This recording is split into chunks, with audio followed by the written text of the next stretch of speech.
Can I ask everyone to just have a seat, please? We'll begin in a few seconds. Wazalku, you want to come up, sit here, or you want to wait there and then we'll call you? Perfect. So Shuchi will invite you up. Are we good?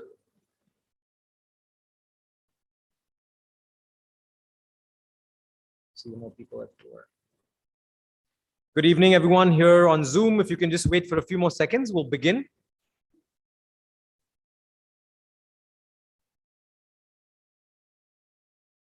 Yes. Hi, good evening, everyone.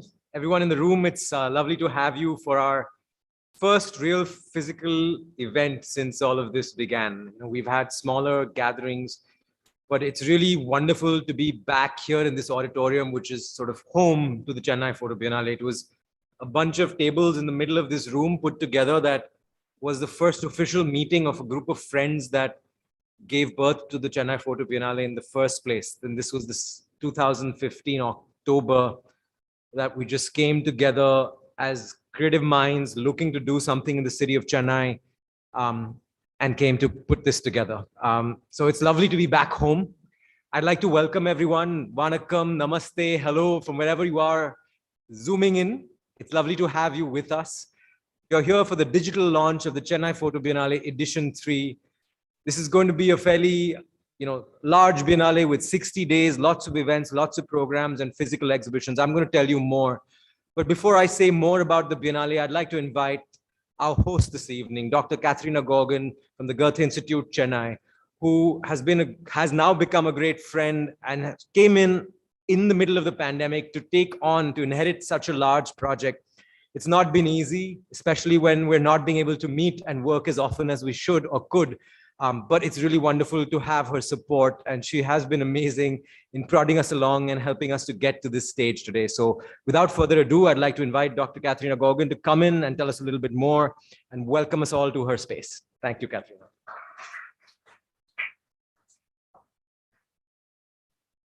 Good evening. In Cologne, they say that if something happens for the third time, it has become a tradition. So tonight, by opening the third CPB edition in Chennai, I am becoming part of that tradition, and so are you. But if you say something has to happen 3 times for a tradition to be born, it sounds quite easy and doable, and doesn't really reflect the amount of work that has to go into organizing an art event. The first edition is easy. You have a new idea, you have the excitement, you have the commitment, and maybe most important, you have no idea of the problems ahead of you. The second edition brings expectations that weren't there for the first time, but to balance the pressure, you can rely on the network you've already built. Under normal circumstances, the third round is comparatively a piece of cake. Artists and institutions have already heard about you. You have a to-do list that has proven useful, a team with expertise, and an audience waiting for you. Under normal circumstances, that is. We all know that we are either still very far from the old normal or not yet fully accustomed to the new normal. But under these special circumstances, organizing an art event has become even harder. The third edition of CPB Chennai was supposed to be my first big event after arriving in Chennai last year, and we all know that never happened. The term postponing can't really cover the amount of work that it takes to assure that a project like this doesn't become one of the many unfortunate COVID victims in the field of arts and culture. Making sure that the artists still want to join, finding the funding needed for the extra time, living with the insecurity of changing restrictions, and making sure the team doesn't lose hope are just a few of the challenges. I want to express my gratitude to the CPB team for not giving up hope in these times. Yes, absolutely. For being agile enough to constantly readapt their planning and making CPB a tradition in Chennai against all odds. The Goethe Institute has been part of this project right from the beginning, like Varun said. This is our third CPB as a partner as well. Why did we decide to be part of a photo biennale when Chennai is world famous for music and dance traditions? It is my deeply felt belief that the tradition and the contemporary need each other in order to excel. This is why, for me, there is no better place to showcase contemporary art than in historical spaces, which makes the difference so apparent. Or asking a contemporary photographer to document heritage sites like it has been done for this year's edition. And this is why I feel that a city like Chennai, deeply rooted in its artistic traditions, is the perfect space to nurture the contemporary. I truly hope, therefore, that the third edition, the official beginning of a Chennai tradition, marks the moment where even more institutions join this project to assure that a fourth edition will be possible. And just in case you need more reasons to join this project, I'm happy to provide a few more. Working with an international curators team is a great example of creating a diverse network, which has Chennai at the center, but connects international perspectives to it in order to bring them to the city. And it works both ways. With the online showcases and events, the artists from Chennai, Tamil Nadu, and India are introduced to an international art audience. But it's not only for the international, or it's not only the International Art Circle which profits from a project like CPB. CPB Prism has done a wonderful job in creating programs for youngsters from Tamil Nadu. One of these projects this year is especially close to my heart, which is why I would like to end with it. From Pongal onwards, CPB and Goethe Institute are showcasing works from young students at the Egmore Museum. We ask the students to take pictures of the cultural heritage in their region. While they learned something about photography, they also rediscovered their own heritage through a new lens, once again proving that new eyes and old traditions complement each other in the best way possible. So let's hope that in a few years from now, these students will tell the story of how they became part of the new tradition of CPB in Chennai.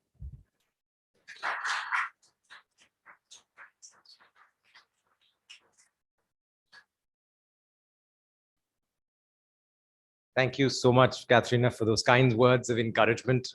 We really do hope that, like this year, we've had to go against all odds to make CPB happen. I really do hope that it can become a tradition for Chennai, and that's an uphill battle that we as a team continue to fight year after year when it's supposed to become easier, but it never does. I think it also goes with the turf of being a small fledgling arts organization, trying to grow in a city that doesn't have so much space for contemporary art. And I think that's a truth, but at the same time, it's a truth that hope we can change over time. And there are some possibilities. We're very happy to have the government of Tamil Nadu become one of our partners again, this third edition after the second.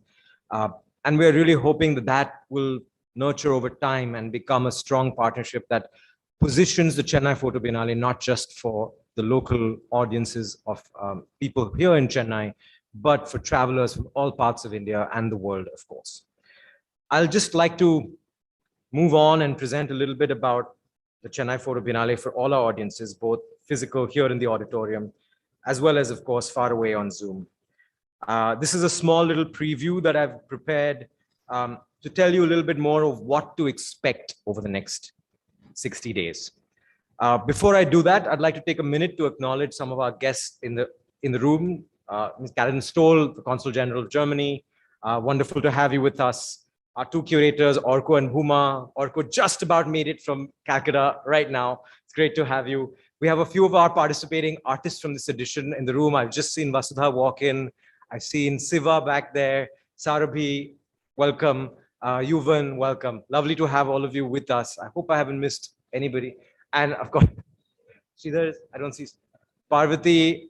Do I see Sridhar? Sridhar is back there. Okay, great. Welcome, welcome all of you. I just want to call you out because we do have a camera that faces the audience. Yes, I did say Yuvan.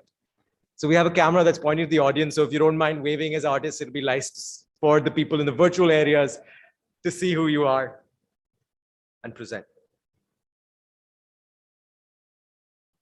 So the maps of Disquiet, CPB edition 3.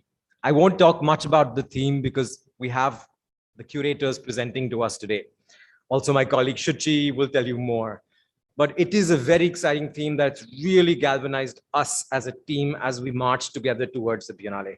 We had a series of ups and downs and turnarounds. In February of 2020, we were all set to launch a very large, significant third edition spread across, the large historical spaces that we were associated with in 2019. We were in Germany. We met the 4 members of curatorial team while at the Mannheim Biennale for Actual Photography. And we had an interesting jam session. They presented to us this concept of the maps of Disquiet, and we were all super excited. I can still feel the goosebumps from that moment. We flew back and the borders closed and life changed for all of us. And through that process, it's been incredible to have the support of this 4-member curatorial team, Orko, Bhuma, Boaz, and Kirsten, who battled against all odds with us to continue to make this happen. It wasn't just the 4 curators. At that stage, they had come up with a wonderful idea. We began talking to artists, but then everything started changing very rapidly. And even for our artists to be able to pivot their ideas for a large physical showcase in which they were coming to India for sometimes months to do a residency or to plan a commission project, to pivot entirely to a digital experience. Of course, like I said, everything changes so rapidly because of COVID. So we were moving along with all these plans of a very elaborate digital experience. And then suddenly the second wave died down and we had the opportunity to think physical once again. And of course, with the public art festival like ours, who had its roots on the parks, beaches, train stations of Chennai, the very thought of not being physical was torture. And so we really took that opportunity up. And we felt that as much as we can do, we must do on a physical capacity. Realizing that one can't do physical at scale, we decided to then move to smaller, more intimate physical venues that I'll tell you about in a minute, as well as one special project that Katharina already talked to you about, which is going to be coming up with the student showcase that's going to happen in a larger outdoor public space. Like I said, the artists have been incredibly wonderful with us.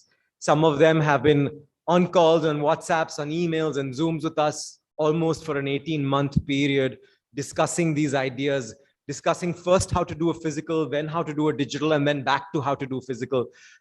It's been a crazy journey, and we're really, really grateful to have all of you with us in this edition. Many of you will be presenting purely digitally on our digital platform that goes live on the 15th of December. Some of you have been identified, and particularly some artists from Chennai who are presenting local work that's going to be going up in our physical venues. And you'll be able to visit all of these venues from tomorrow onwards as they spread across Chennai. The exhibition venues have also been really brave to plunge into the uncertainty and commit to hosting Chennai Photo Biennale for 60 days. All of these are, well, the Ashwita Art Gallery and the Forum Art Gallery are both running commercial galleries who have very graciously put aside their own programs, their own exhibitions, locked up their own artworks, and allowed us to take over their spaces to present our exhibitions for a 60-day period, which is no easy task for any gallery. The Roja Muthaya Research Library is one of our new exciting partners, and we're very happy to be revisiting the space after a successful Cyanotype Day project on their campus. And what's unique is the Roja Muthaya Research Library is actually an active archive, a research space, and a space of learning. And so it's wonderful to also not just occupy private gallery spaces, but public archives as well. And our ever favorite, the Madras Literary Society, those of you who visited the shows in 2019 will remember the kind of experience that can happen when you present photography within the 4 walls of a heritage library. The Madras Literary Society, for those of you who don't know, is one of the oldest libraries in Asia. a fantastic space, and we're very excited to be presenting one artist project, which is actually a book form of Gauri Gill that's going to be presented at the Madras Literary Society. At the Goethe Institute, right here in this auditorium, we've come up with a really cool screening room format. I'll tell you a little bit more about it in a minute, but essentially you will get to walk in here and experience video art by our exhibiting artists that are going to be running throughout the day. So you could come here and spend your Saturday afternoon with CPB at the Goethe Auditorium and go away with your head buzzing full of incredible artworks and ideas. In addition to that, we have two wonderful showcases which are part of the CPB Foundation programs. My colleague Shuchi will tell you more about them, but one of them, the Kanavu Showcase, is happening at the Dakshin Chitra Museum, which in fact opens from tomorrow. And the Government Museum Egmore is our special students project, which will open around Pongal. So watch out for more information. Like I was saying, at the Goethe Institute screening room, we've lined up a wonderful array of artists who are presenting their video art pieces on loop. And you can come in here from 11 a.m. to about 6 p.m. on Wednesdays and Saturdays. There's a specific list of dates that you'll all get to see this online. And that will help you come in here. You'll have to register, of course, all kinds of COVID protocols are in place. But once you're here, you can catch any of these screenings according to the schedule. We have the digital experience of the Chennai Photo Biennale. This is something that's being a staggered launch. On December 15th, we're going to open up our 33 artist projects, showcasing the work of 37 artists on the digital experience. I'll pause out of this for a second to show you a little bit of what that looks like. So this is the live website. You can all visit it now from this moment at ChennaiPhotoBiennale.com, and it'll help you navigate the Biennale. So our list of artists, which are the venues, their timings are inside, the events that you can catch, the programs, and of course, more information about our journals, the publication that's coming up, and our other programs of the foundation are listed on the website. So this website is now live. Please do go check it out. We've also launched a 2-issue journal. Orko will tell you more about this journal in a minute, but issue 1 is now live, and I do request all of you to go to journal.ChennaiPhotoBiennale.com. My colleague will put that up in the chat. If you're interested, check that out while we're talking. The journal is a wonderful project that's supported by Pro Helvetia. And we've really been able to expand our curation, presenting not just photography in its purest sense, but critical texts, podcasts, and interesting conversations. We also have a wonderful publication that's been planned, and this is all part of our thinking with the curatorial team of how do we bridge this physical digital divide in this era of hybrid everything. And so the MOD publication is a 2-issue publication, which is going to be out in tabloid form, in newspaper form, for everyone to pick up, take home, letting you bring the Biennale home with you, and also for you to request this from wherever you are in the country or the world, for you to experience the Biennale physically in other places. And of course, our hybrid programming. And like you see here today, our hybrid experiments will continue here at the Goethe Institute. We will be telecasting and live streaming several conversations live from the auditorium, as well as many conversations purely on Zoom. Please do join us. It's a 60-day Biennale and lots of programs throughout all of these weeks. Definitely catch some of them. I'll end my piece by saying, if you're feeling rather generous tonight, wherever you are in the world, well, actually only if you're in India, we do have restrictions on that. Do support our crowdfunding campaign. Stand in solidarity with CPB. The campaign runs throughout the course of the Biennale, and we'd love you to donate whatever little or whatever much you can. It's just another way of keeping us alive, keeping us encouraged, and keeping the doors of the Biennale open to the public and accessible to all of you. So with that, I'll end my presentation. I'll say that if you'd like to know more about the CPB Foundation, in the middle of all of this, we have also launched our Chennai Photo Biennale .foundation website, because that's something we felt that the foundation needs to have an entity of its own. You can learn more about our other programs outside of just the Biennale by visiting Chennai Photo Biennale .foundation. So without further ado, I'm going to go off my screen share and hand over to my co-founder and colleague Shuchi, who is, our artist relation manager, our public relation manager, the motivation of keeping the team running on time, and everything else in between. Shuchi, over to you.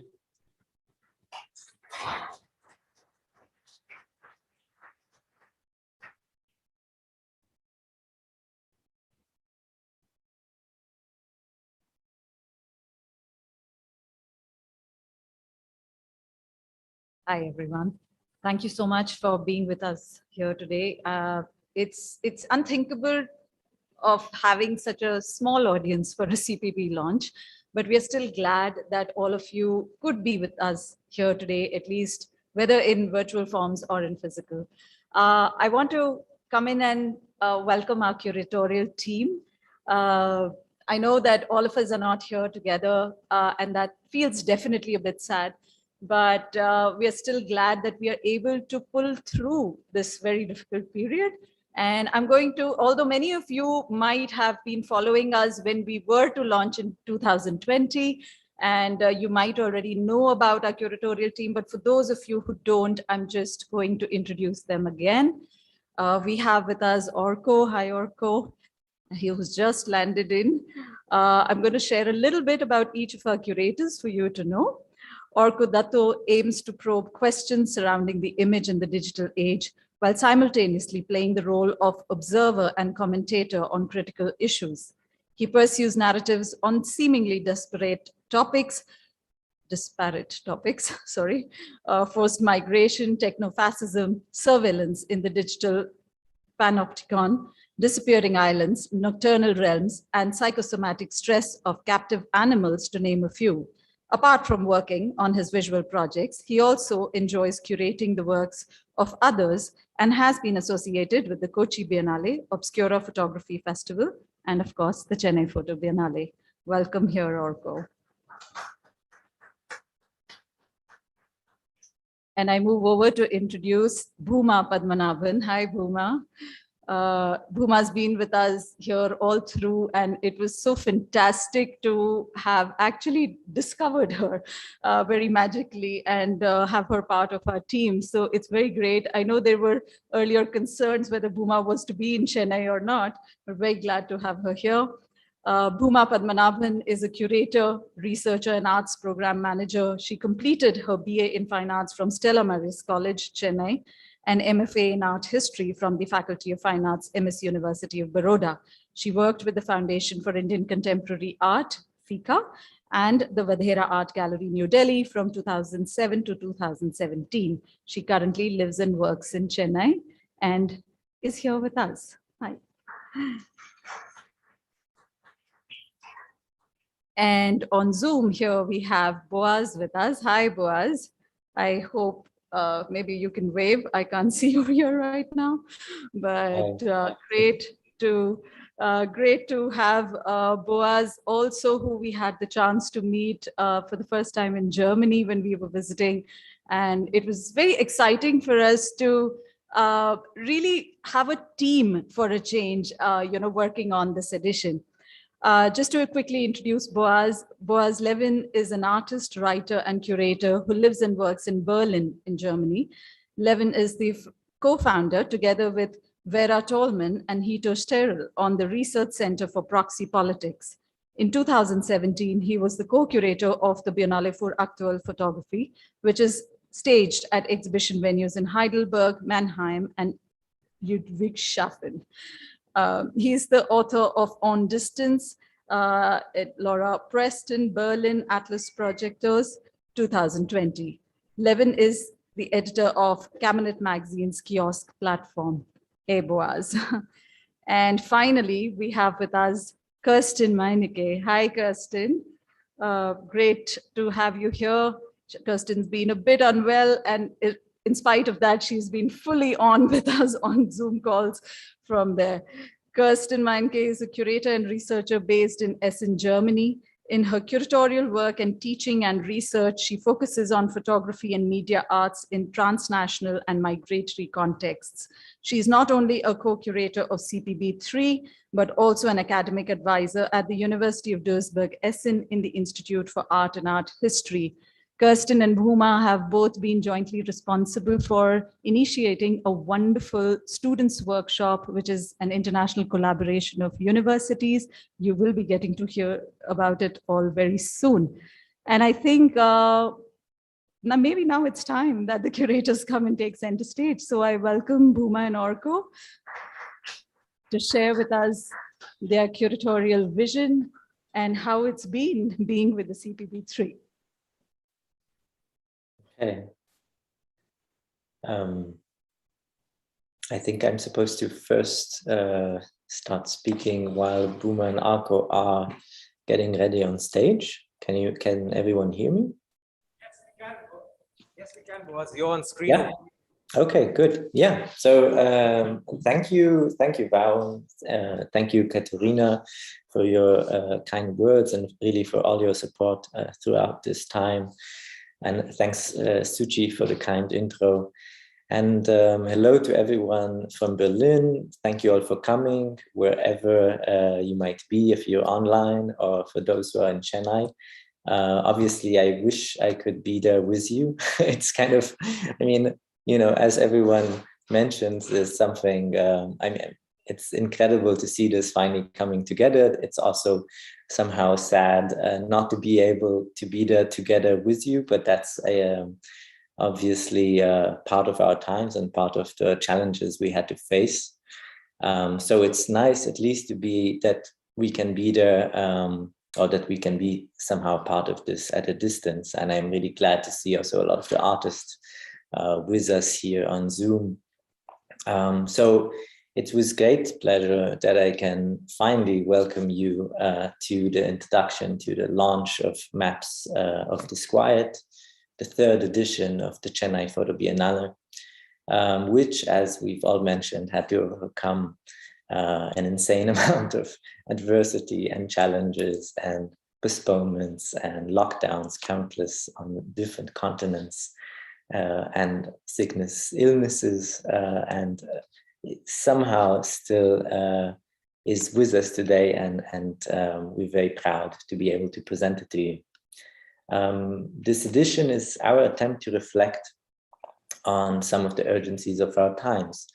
The pandemic, of course, inevitably shaped our thoughts and our working process, but so did recent waves of majoritarian violence in India and elsewhere, as well as the looming ecological collapse, of which the pandemic is, just one manifestation.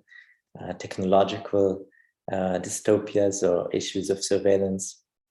And in part, the Biennale is an attempt to reflect on these urgencies by reclaiming pluralities of thoughts, voices, and art, and by building networks of solidarity, including, I think, just, on a smaller scale, kind of sustaining our network of communication and co-working over this period of time, which proved I think also quite encouraging, or like has been quite an anchor throughout these 2 years.